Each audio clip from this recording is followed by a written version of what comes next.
Hello everyone and welcome to another FX Centrum trade idea for the day. For today I decided to cover Bitcoin versus US dollar. So this is the 4-hour time frame and I see potential for the downside movement, so I'll just play around that scenario and it will tell you just the reasons behind this idea.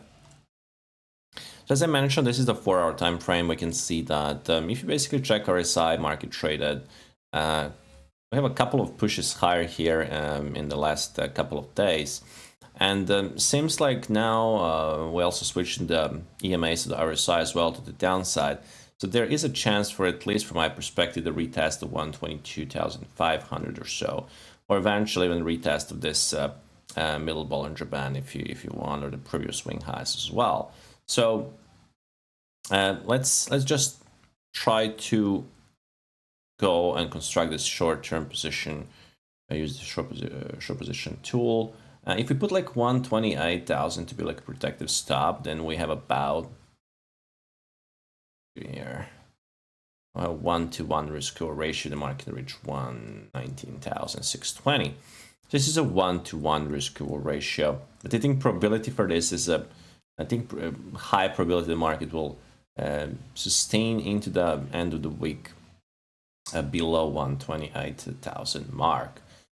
So obviously we can even increase the chance for the profit side, but then we will decrease the risk reward ratio. This is basically a very common thing in the market. So if we just focus on the previous swing lows on the 4-hour time frame, so what we can do is, if the market can reach the 121,800 mark, we can then think about moving, like for example, stomp at a break even, and then try to play for potential bigger pullback or a downside movement towards the 119,500, or maybe even all the way to 115,000 or so.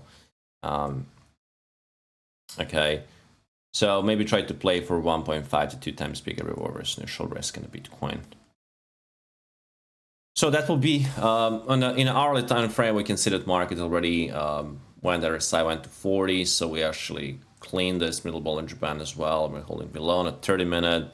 You can see actually my RSI is at 32, and we're really shifting those intraday flow to the downside at this point. So that's the basically idea for the day and for this week for short term. If you want to decrease the protected stop, then obviously we'll increase the risk reward and just can get 1-1 relatively. Just the market go to the 121,000, but again 128,000 is more obviously, and statistically it's something that market will have a much harder time to reach versus the stop just above this previous swing high. But again, those are just ideas around. So feel free to subscribe on our YouTube channel, leave the comments below, and don't forget on the promotion there's this is the code that you can put PETAR20, so it's my name, PETAR20, and you can use that promo code for any of the plans for our prop firm. Leave the comments below. Check also about 1,000 euros non-deposit bonus by FX Centrum. I have a link in the description of the video. And that will be all for me for today. Have a good trading day and speak to you soon.